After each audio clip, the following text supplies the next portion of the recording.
today I choose a project that was initiated in BSL to honor my former supervisor, Bob Nadeau. And hopefully I can give you a good enough story to pay you back. Okay, so here we go. I'm gonna talk about the natures of a deep sleep creeping fall in Taiwan. And the presentation materials today are mainly contributed by my PhD student Yao Jie for repeat airspace study, and my postdoc Wei, and two collaborators, Mathiad and L1 for the kinematic modeling. Actually, I think Wei is with us today, so I wouldn't talk too much about kinematic modeling because of the time. But if you have questions, you can direct the question, to him, by texting. So now, why do we care about a creeping fall in Taiwan? It's one of the rare deep sleep continental creeping fall around the world. As you can see from these collections of continental creeping fall in the world, one normal fall in Italy and one thrust fall in Taiwan. And this is our target, Huihsuan fall, and the rest of them stressful fall. And second, this Huihsuan fall is similar with Parkville in some ways. They have similar surface sleep rate with the capabilities of producing magnitude 6 earthquakes. And third, it's in my hometown. My father used to tell me when I was little that the elementary school near the fault is moving. And so during the class, the students get to see the changing landscape, like the changing, moving wind, a moving cloud. And I was like, oh my God, this is a magic school, right? But of course, years later, I learned that this fall is the creeping section of the longitudinal valley fall, which is a result of a collisional boundary between the Eurasian plate and the Eurasian plate and the Philippine Sea plate. And the surface is moving, of course, with the rate of several centimeters per year, not per second. But how can I blame my father? He was a journalist. The understandings of the nature of this creeping fall started from GPS measurements. The GPS data shown by this figure tell us it's about 2 to 3 centimeters per year surface rate. And from the creep meter data, it shows the temporal change. Before 1998, you have 2.2 to 2.5 centimeters per year creep rate on the surface. But 4 years before the magnitude 6.8 earthquake, the creep rate dropped to 1.5 to 1.8, and you see the acceleration right after this big earthquake. And afterwards, until the end of 2009, it still hasn't gone back to the pre-1998 level yet.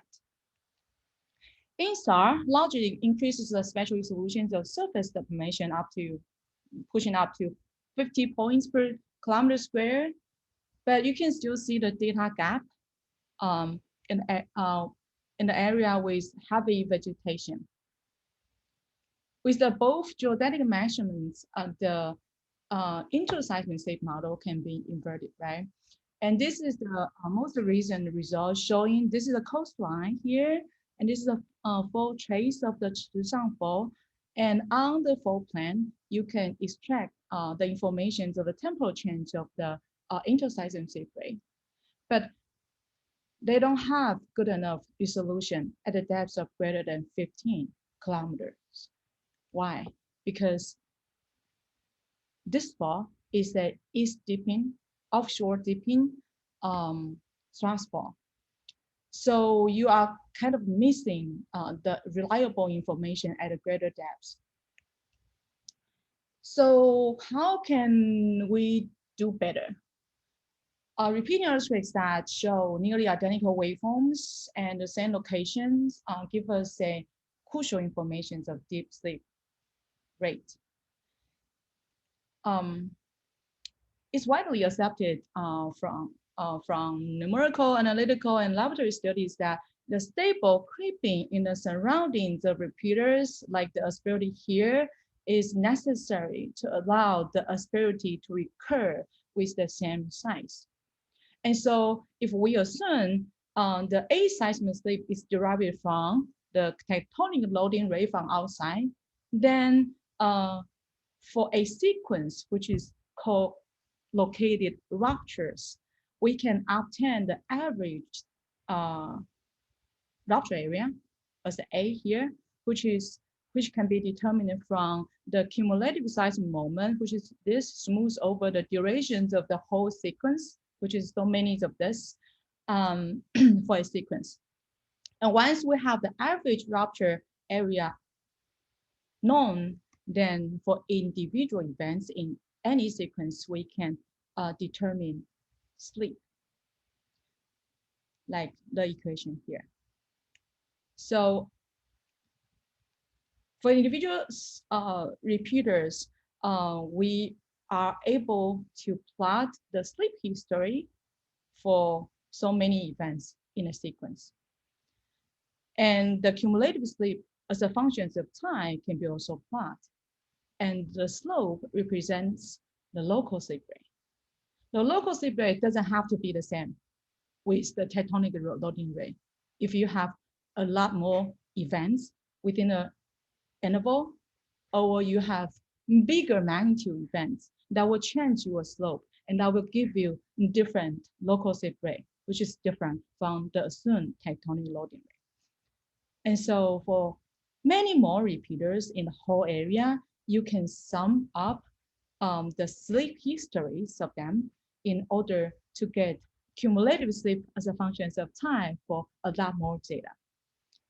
And of course, for this cumulative slip as a function of time curve, you can divide them, well, you can divide them in many small time windows in order to show short-term variations of slip rate. Okay, so using the seismic data from 2000 to the end of 2011, we are able to obtain 430 repeating earthquake sequences in Taiwan here. And 290 repeating events are located in the, should be eastern Taiwan, and only 73 are located in the Huihsuan area. And for the Huihsuan area, the magnitude of repeaters ranging from 2 to 4.1. The way we identify repeating events is based on how similar they are in the waveforms and how close they are in space. But here, as I mentioned, most of the seismicity at deeper parts are offshore and outside the seismic network. So we cannot really do a very precise relocation. And that's a problem, but it's okay. We can use the differential S minus P time for two events. So if the two events are co-located, then they should produce the very nearly identical S minus P time. So the ideas of using this, which is a differential S minus P time, is to ensure that the source are overlap at least 50%. So in order to reach this, meet this threshold, we are using this ratio, which is we can cut for two events, we can calculate the separation distance, right? DL. And for each event, we can calculate the rupture radius based on assumed stress drop, which is a 3 megapascal here. And so to ensure the 50% of overlap, we need to have DL divided by the sums of the two rupture radius to be smaller than 0.4. But as you can imagine, the same DL can ensure the overlap of a bigger guy. But the same DL for the very small guy, well, the source are not overlapped. And that means we need to deal with the magnitude dependent thresholds on differential S minus P time. So using a given a magnitude range in our study area, we have these two thresholds corresponding to the plot here. we are planning with the differential and S minus P time for different magnitude range. As a function of similarity, we asked at least 3 stations to show us high enough cross-correlation coefficient, and all the differential at S minus P time needs to meet this threshold in order to determine the repeating events in this study area. And also, we also asked them the whole SIP history should occur longer than 3 years. Okay, so where they are. Actually, I cannot see this figure because I see all your faces, but I can just roughly guess where we are looking at. Okay, so in this map view, you can see the gray as the background seismicity. The red are repeating events, but 2 types of repeating events. One, this one is the regular, the one with regular interval, and the darker red aperiodic sequence, less regular.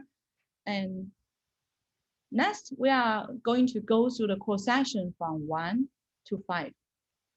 So what do we see? Background seismicity, the gray dots. The repeating events are well located along this fault zone, which is the 池上 fault, coming from the cross section 2 to cross section 4. And if you go to the north, you are looking at totally different fault orientation. It's located underneath the central range. You know, previously, 池上 fault is located underneath the boundary between this valley and the coastal range. But here, when you go to north, you are looking at the western dipping central range fault. It's a very interesting fault, but it's not the focus of this study. So I just show you the way we choose the repeating events for the Sichuan area is based on when we see the distinct fault geometry, you know, from the cross section. Okay, so the 2 questions we like to address here is when and how the fault creeps, right? So with the repeating earthquake observation, we want to know where exactly. So their location can be superimposed on the coupling ratio determined by Thomas et al. In 2014. So you can say, well, 64% of repeaters are located within coupling ratios of less than 0.1. It's not surprising. However, I have these question marks indicating, based on their study, the poor solution is proposed for deeper parts of the fault. That means we have to come up with a better scheme to obtain the interseismicity rate, so as the special association with large event and maybe earthquake swarm, which I will show you at the later parts of this talk. But now I want to cut into how the creep rate varies with space and time. So previously I introduced how we get, ideally, you know, how we get the sleep rate. But many people argue about, you know, whether the sleep rate is valid. So let me show you. The repeater derived sleep rate, of course, is very sensitive to the choice of this guy, long-term sleep rate. How do we know long-term sleep rate? We usually don't know that much because you can only have very limited samples to, you know, obtain this long-term sleep rate. So most of people assume the geodetic sleep rate is equal to a long-term sleep rate, and because it's a variable for the whole fault zone. And but we have a lot of uncertainties for this number. And so based on the original equation I showed before, and we obtain sleep for individual events. And of course, we can have the scaling relationship between sleep and seismic moment. And why people want to use this scaling relationship? Because it's easier for a lot more data, right? So originally we have this and we come up with our scaling law, and turns out the scaling law is different for different areas, even different reference of geodetic sleep rate. For example, Bob, they use a 2.3 centimeter per year to represent long-term sleep rate, whereas this paper used the try to fit the temporal variations of sleep rate to get a better resolution, giving different scaling law of D versus moment. And here, if we assume different long-term sleep rate for Huihsuan area, you see different colors corresponding to long-term sleep rate ranging from 0.1 centimeter to 5 centimeter, right? And we have a constraint from the age data from a river terraces, which is active rate long-term is about 2.2 to 2.4. So this is the Easter dipping reverse fall. So supposedly we are looking at larger long-term sleep rate on the fall. But most of the repeater occur at a greater, at least greater than 7 kilometer. So if we use the interseismic sleep rate, but they say the sleep rate is only reliable in between 1 to 15 kilometers. So we just use the average.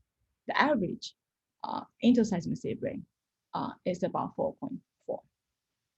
And comparing these two, we are looking at the range of this guy here. But which one is more correct? We don't know.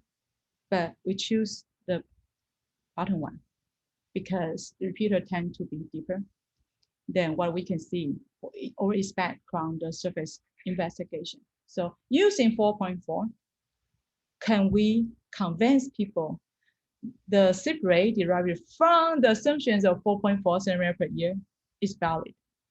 So two constraints. One constraint is from Cumulative. We have a Cumulative installed just right across the fault, and it provides a direct measurement for the temporal evolution of fault creep on the surface, as shown by the red line here. Before the earthquake, you have a 5.6 centimeter per year, then you have elevated rates and going down. Now you're back to the background level as we mentioned before. And if we use the 4.4 centimeter per year long-term sleep rate and to obtain the sleep for our repeaters, we can have the dashed blue line. They are mostly consistent with the surface measurements. However, after around 2007, the deeper parts still goes faster than surface creep rate. That probably suggests, post-seismic passes is different for surface and deeper parts of the fault, but consistent of temporal evolutions of creep rate using 4.4 centimeter per year long-term sleep rate. And the second constraint is this. Recurrence interval versus seismic moment was used to infer the different tectonic loading rate, because for a given magnitude, why this fall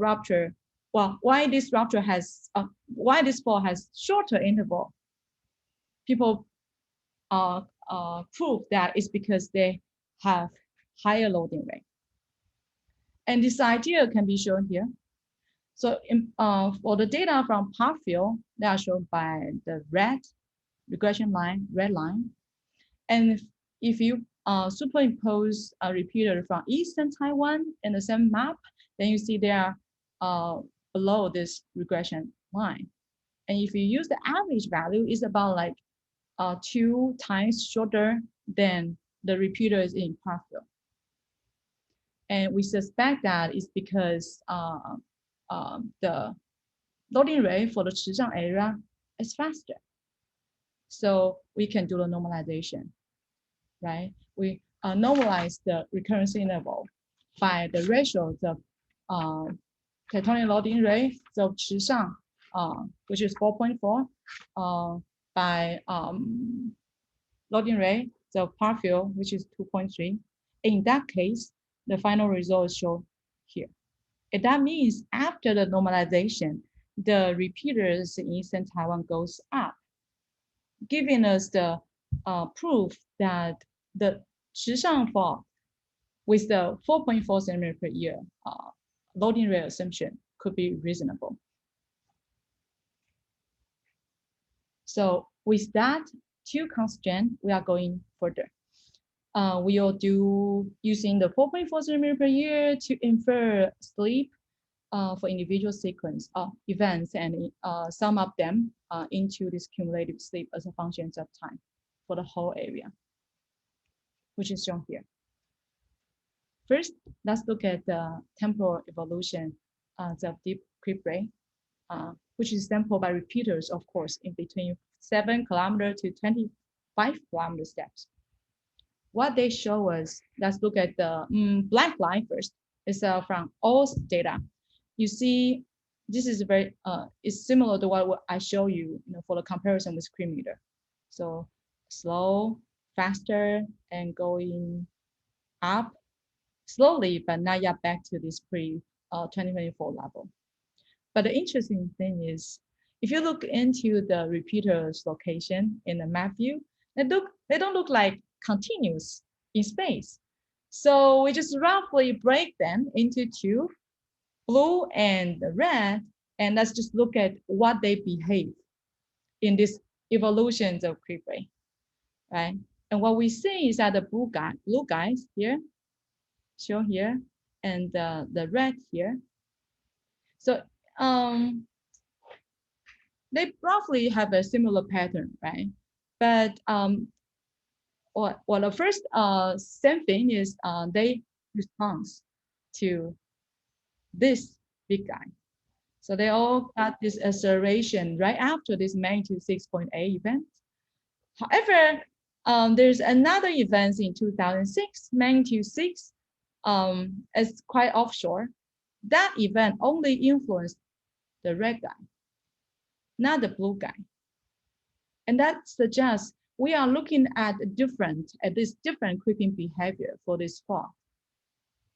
They shouldn't be the whole, no, they wouldn't work equally for northern half and the southern half, so the Chishang fault, in terms of sleep rate as a function of time. Okay. Before you go on, were yes. those two earthquakes, was there a big difference in the depth? This one is about 18 kilometers depth, and this one is deeper, yes, 20 something. Okay. And if we break this whole cumulative sleep as a function of time into several time window divided by this small time window, we can have a short-term sleep rate. And so what I show here is that you can have different time window to obtain the sleep rate. I couldn't see the paper, so let me. So we choose different time window ranging from something to here. Yeah. Anyway, I couldn't really see the level, so you just have to. So with different selections of time window, we have different spikes. The average, the mean values of all these different selections of time window for producing sleep rate is shown by red. Okay, so what we see here, well, what do you see? We choose a time window that at least we need to choose a time window which is smaller than these two, and bigger than these two. So we choose 180 days as a time window, giving us this map. And what this shows, the two colors, right? One is sleep rate as a function of time. One is the numbers repeater as a function of time. So what does that tell us? It tells us the higher sleep rate is because that you have larger numbers of repeaters during this small window of time. And what else do you see? I see the periodicity. But the periodicity can be treated better using a spectrum. So you see two colors. One is before Chenggong earthquake, one the magnitude 6.8 earthquake. One is before. One is before. One is after. So what I see is that you are coming from the blue, which show us roughly 1 year interval, right here, to about 0.5 interval after the Chenggong earthquake. You are seeing the periodicities of this creep ray passing change after the Chenggong, the magnitude 6.8 earthquake. I will come back to this annual variation later. So let's do better. How about let's look at the spectral temporal evolutions of creep ray, which is the strip ray actually are plotted at 0.01 increment, degree increments along the latitude here, and 1 day time increments for the x-axis. So we are looking from south to north of the Chishang area, and the red indicates a higher sleep. And what I see is there is a clear separation of this creep ray at around 23 degrees. And in the northern part of the fault, you kind of like you are seeing the yearly interval. And of course, the Chenggong earthquake, this guy produced a longer red color, but it seems to be there. I mean, 1 year interval. But to the south, it's kind of different. It's not clear to see these annual variations of creep ray. What does that mean? The short-term creep ray, is it important? Because people used to tell us about the average sleep rate for the fault, but why do we care about the short-term variations of creep ray? I don't know, but the creep ray has its periodicity. That means down dip, you have these small variations once a year for the Chishang fault. And we don't know why is that. If you check the creep ray variation in Parkville, you have different interval. You have about near 2 years periodicity. So what does that mean for this annual variation? So first, we compare this short-term creep ray variation with the creep meter data. Repeaters, blue, creep meter data, red. Do you think they are synchronized? No. But roughly, you are looking at the, well, you have this annual variation. It's very clear. But if you check the time, sometimes they are synchronized, like, you know, right after the earthquake, and this guy, the time lag is very small. But for this guy and this guy, the time lag could be large, like maybe up to 0.5 years. So let's look at how other people explain the annual variation in creep meter data in order to find, is it possible to give us the driving mechanism for the deeper creep ray? So for the seasonal variation from creep meter data, people see the creep ray goes faster in the rain season, slower in the dry season. So people play with the pore pressure variation by the simulation, and they actually can mimic the annual variations of creep ray. And also measure the hydraulic property, showing that this is a highly permeable fracture zone. So when you have a heavy rain, the pore pressure change. So is that's the reason why you can have the influence. Once you have heavier rain, larger precipitation, you have a faster creep ray. So from top, precipitation could I forgot to show this, could increase the pore pressure diffusion. It's possible. But the time lag is there. So maybe this is one of the mechanisms, but it cannot be the only one for the deeper creep rate variation. So what other evidence we have to say anything about the controlling factors of the annual variations of deep creep rate? We have tectonic tremor, not in Chisanghuo, not on the Chisanghuo, but to the west of the Chisanghuo. So for people who don't know too much about tectonic settings of the Taiwan, this is the Central Range. It's a very high mountain, up to 3,900 meters. And immediate south of the this high mountain, you have the tremor at the greater depths. It's so deep that the background seismicities are all shallower than 20, but the tremors are located in below 20. Tremor repeaters, they belong to totally different fault system.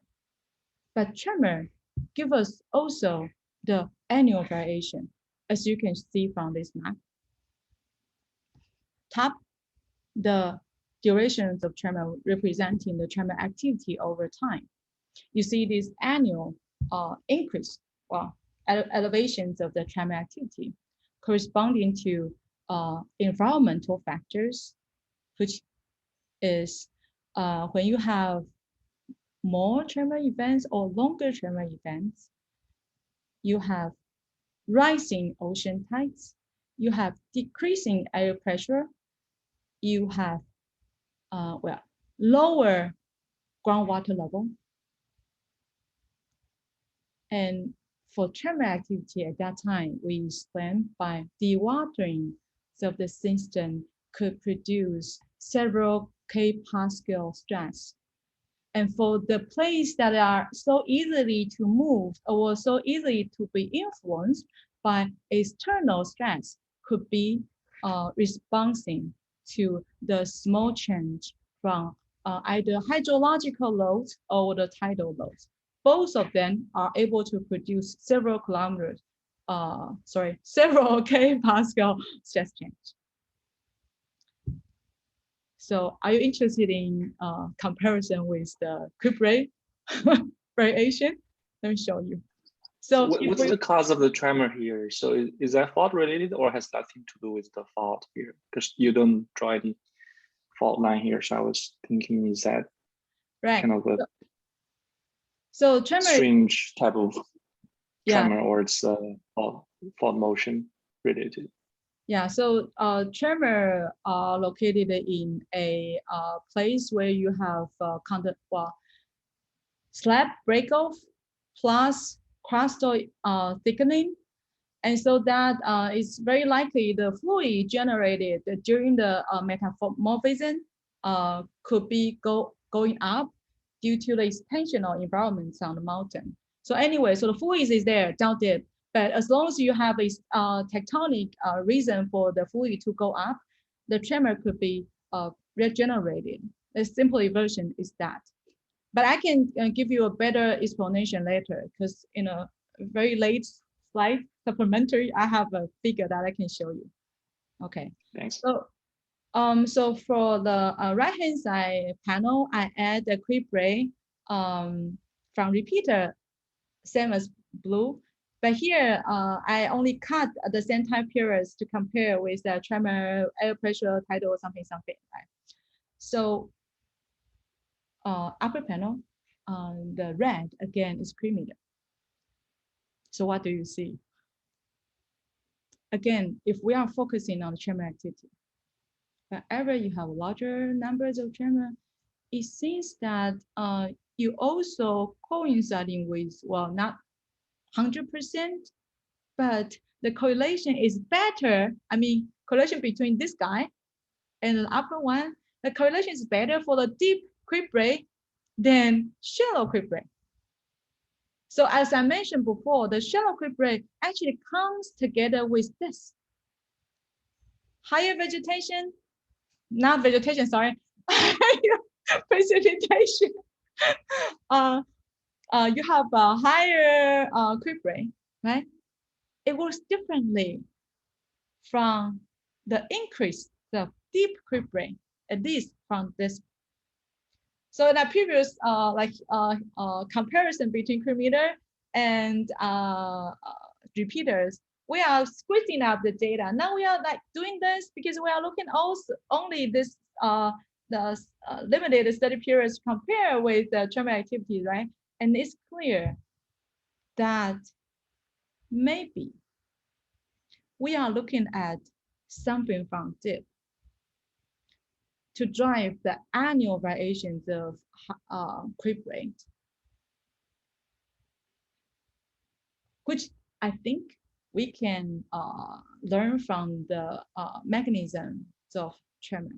Tremor is even deeper, but tremor could be easily modulated or facilitated by the stress induced by the tidal and the hydrological loads on the top and on the two sides of the coast area. And because you change the stress, it's very likely you'll also change the aseismicity. And probably is something that we are looking at. I don't know. I don't have a further evidence, but what I'm saying is shallow creep rate is different from deep creep rate in terms of their generation mechanism. Yeah, it's a long to tell me I need to, fast up. Okay. Another evidence for something from deep is if you plot the focal depths of the repeater as a function of time. Well, actually, we see some streaks, and if you check the temporal evolution as a function of the space as well, you can see a upward migration. It's not clear to see them here with the color scale by time, but it's very likely that we have some streaks indicating the fluid or pore pressure diffusion happening at greater depths. And that requires further investigation for the connection between the hypothesis I just said before, mechanism or source from deep, the aseismic transient modulated by tidal hydrological load, and do they give you the fluid pore pressure diffusion evidence by repeater evolution in space and time? Could be, but I don't have good enough evidence so far. I have roughly, this is something to start with next. Okay, and then the first question, where? We need to obtain a better interseismicity model, right? As I mentioned, we have to improve the missing deeper than 15 kilometers resolution. How do we do that? My postdoc and two collaborators, they are using GPS, NSTAR, and repeater, 3 of them. And by weighting them differently, using the chi-square statistics to determine which got better weighting. And 3 of them together, you are able to come up with better information, at least reliable information for where repeaters sampled. That is from 7 to 25 kilometers. So resulting interseismicity rate in this cross-section is shown here. So when you are looking at the dark representing higher creep rate. And here we have 2003 magnitude, moment magnitude 6.8 earthquake. And sorry, I forgot to put the contour here. Is I rupture in this area. And the 1951, you don't have a good enough location, but it's here. So repeaters are shown by white color circles. They tend to locate it at the place when you have higher creep rate. But it's not everywhere when you have high creep rate, you have repeaters. So we are talking about the different creeping, coupling condition. if you compare the repeaters location with the earthquake zone, magnitude greater than 3, here Wei, my postdoc, used a composite methods that consider 3 different declustering algorithms to meet the consistency, and the resulting Huihsuan events are shown by blue circles here. What I see is that they are mostly coinciding with where you have repeaters. But it's not surprising as well, because earthquake zones are proposed to be driven by high pressure, fluid activity, and so on. But they have different persistency. So repeaters, we ask them to be longer than 3 years, but swarm, they don't have to. And in most of cases in Huihsuan area, the swarm lasts very, very short. It's shorter than 1 month. So that's the difference. It could be a difference between why we see this is like, the short lasted indications of aseismic transient by swarm, but here they are more, we probably are looking at more stable, long-lasted aseismic transient in these 2 patches.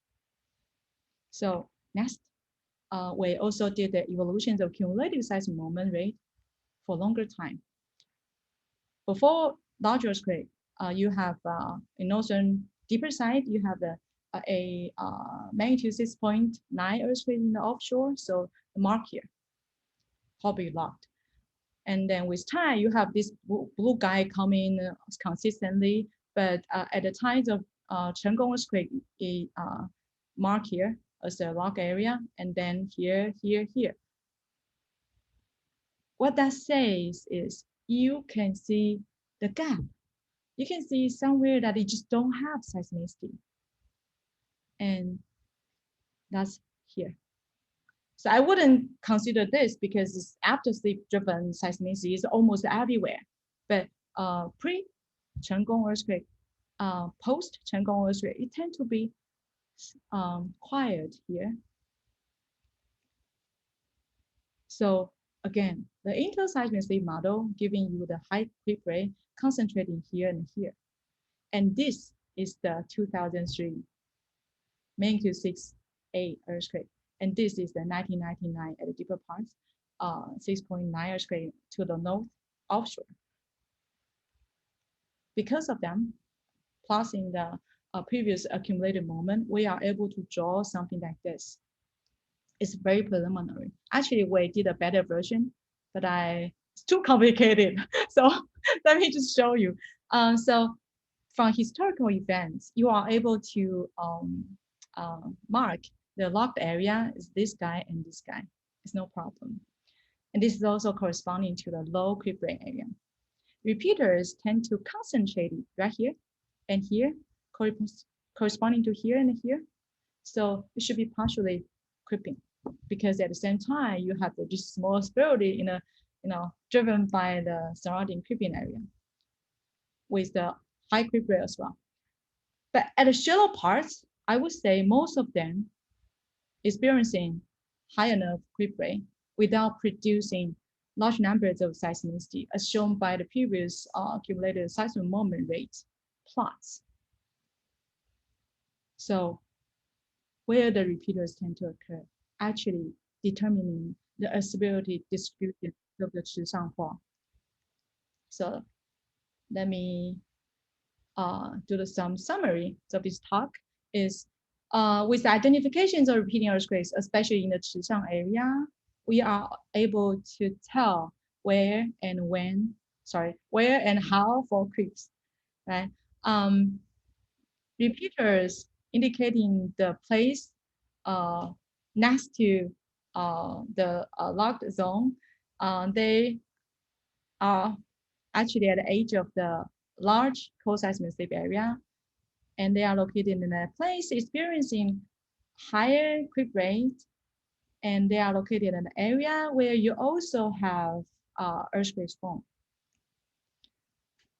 And the creep rate, how does that evolve with time? Of course, it's influenced by larger earthquakes. but we also see, even many years later, it hasn't come back to the pre-earthquake, Chengong earthquake level yet. And besides, the surface, on the surface, it's pretty much gone back to the large earthquake level, but at the depths, still a long way to go. With a very different response. And we also see the distinct creep behavior along the fault. North and south, different segments, they show different creep rate behavior. And the important thing we found, well, I should say, interesting thing is about the seasonality. The creep rate got higher almost every year. And it's a little bit different from what people see from surface with a significant time lag. So comparing with the tremor activity, we found a surprisingly high correlation. So we argue that it could be induced by the stress change or the change of pore pressure, a fluid pore pressure from hydrological and tidal loads. All right, so that's all I have. Thank you. Thank you, Kate. That was great. A virtual and real round of applause. So let's open up the floor, and if you have a question, please just unmute yourself and ask away. Oops. Hey, Kate, thank you for your talk as always. I have a question about the... Oh, you cut the line. Roland, raise your hand first. No, just I'm so sorry. Go ahead, Manhan. Okay, because Richard said just unmute yourself. So I just stopped talking. Okay, my question is really quick. So you show this deep versus shallow tremor activity being more in phase, or either in phase or out of phase after Chengong earthquake. It doesn't look like that was the case before the earthquake. I was wondering, would that be due to some kind of fault zone damage that you change the the hydraulic properties? And but later on you show this up-dip migration, possible up-dip migration of tremors. And then that seems to happen even before Chengong earthquake. So I was just wondering if there's a story behind that. Yeah, so you're asking about the influence of the Chengong earthquakes on creep-meter data on repeating earthquake, right? Not tremor, because tremor is located further to the about like 50 kilometers west of the Huihsuan Fault. So if you are asking about the first, sorry, I mean repeaters. So that's why repeaters and creeping. Sorry. Yeah, it's okay. So from the surface creep rate, they show the slowdown of the creep rate before 4 years before the Chengong earthquake. So do we see that from repeaters? My answer is we don't have long enough data to see that. We don't have before 1998 repeaters to check. We can do that. I should ask my student to go back much earlier. And then the next question is about the streaks, right? So again, if we believe this is representative of all fluid-induced repeater migration, then before Chengong earthquake, you still see that. But again, I say we haven't really dig into, for example, selections of streaks, how streak we should do. Yeah, and we should plot the time as a space as a function of time, that kind of plot, in order to say something more. So I don't know. So maybe we can see some streaks behavior change before Chengong earthquake, but we haven't really worked on that yet. Yeah. But thank you for the question. Okay, so Michael has his virtual hand up. Okay. Yeah, Kate, that was a beautiful combination of analyses. And while the slide is up, it's interesting that you see an upward migration, because I would have guessed that pore pressure would migrate downward. As I say, maybe it's downward, just because we haven't done good enough analysis. Yeah, so this is purely so to answer your question, I would think I can plan out something like if the upward migration or downward migration is there, then we shouldn't see that from repeating earthquakes only. We should see that from seismicity, because it drives everything together. So it's yeah. So I would say, yeah, I will be more sure about this upward migration once we come, well, be strict on the streets, yeah, selection, and works on seismicity. And it's from this data that you do see that nearly annual modulation of the number of repeating earthquakes. Because in the plot of repeaters versus time, you see very nice, clear, obvious variations over time. Well, it wasn't so obvious in the figure we were just looking at. Here?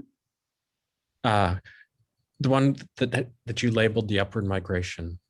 Oh, okay, I see. Yeah, if I looked at this figure, I wouldn't have identified any modulation over time. It looks random. But.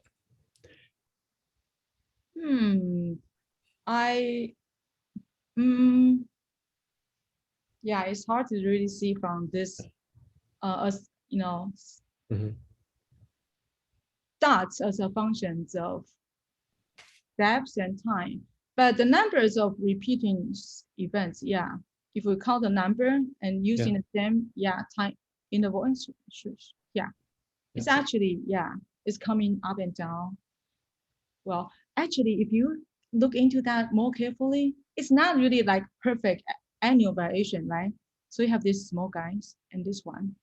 And so if we want to do better, I would do that, next time, in the near future, we should do this area only. We shouldn't consider everything. Yeah, it looks like they're different. I mean, in terms of periodicity.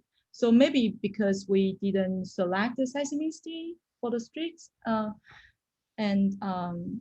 so that we couldn't see the repeater number. Well, we couldn't see this better. I mean, the streaks here. Yeah, but it should be there. Kate, maybe you already gave the answer to my first question.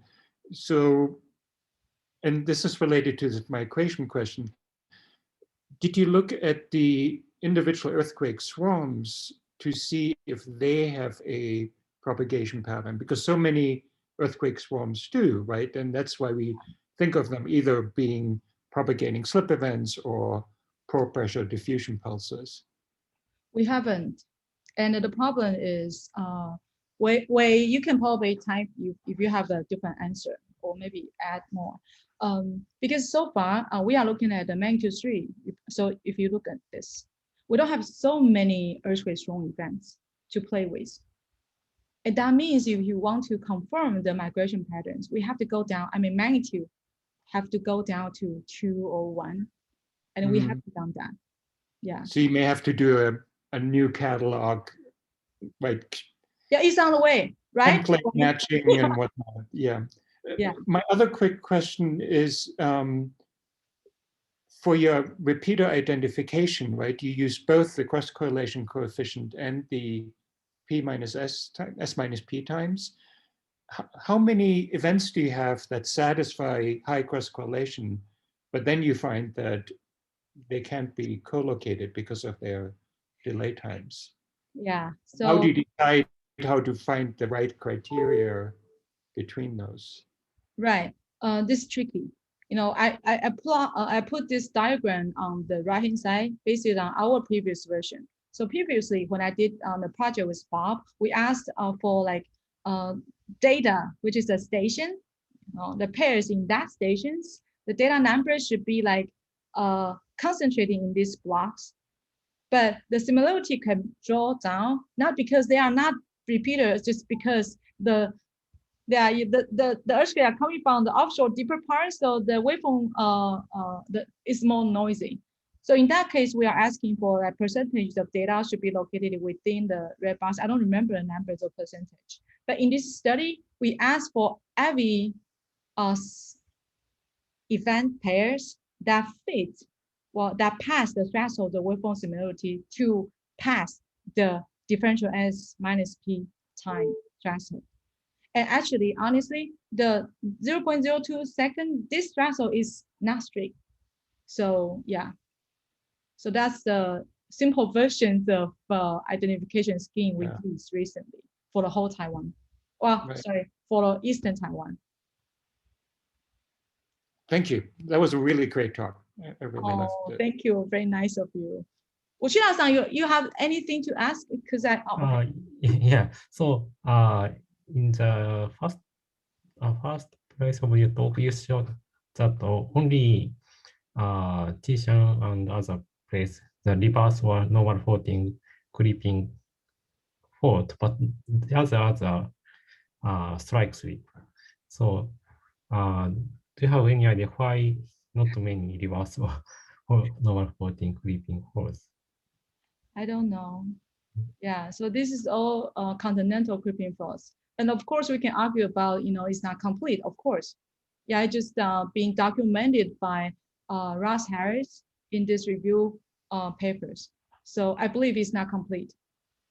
So to answer your question, okay, so you are asking, is that possible? There's a specific reason that we don't have so many repeaters in deep sleep creeping fault? I just wanted to understand why not many reverse holding or no holding creeping sections. So yeah. Yeah, I don't know. But do you have any special things for Tishan fault from your study? So yeah, in Sandra's fault and talk, there are also some modulated periodical sweep. So and it's similar. And do you have any difference? Difference in the modulation of repeater activity or slow sweep activity of the reverse holding creeping section. So you are asking about the difference in creeping behavior for Parkville, for Japan subduction zone, and Chishan fault. Yeah. That's a very big question. Oh my God. So far, what I understanding is that for Parkville, I don't really know too much about your case, but you can add your comments on that. For Parkville, they are looking at the creep rates variation in time coinciding with the seismicity variation. So is the surface creep rate variation. So the periodicity is longer than 1.5 years. And I remember, so I don't, the few papers talking about the driving force should come from deeper parts, so they will direct this to a slow sleep events or aseismic transient, producing such periodicity of creep rate. And our case, we are looking at different things, and I think to really dig into the difference between different areas, at least we can compare the stress change induced by hydrological and tidal loads. Why do we see the annual variation, not your case, or not Parkville case? The stress change, if that's the reason induced by above mentioned magnitude hydrological tidal, should be larger, right? That make more sense. But how about subduction zones? What's the periodicity? What's the interval between creep rate? It's a difficult question, yeah. So the cause of the periodicity is difficult to answer. All right, I think we should, people are welcome to stay on, but maybe we can sort of, as a group, thank Kate once again. Thank you. Very nice to see you guys.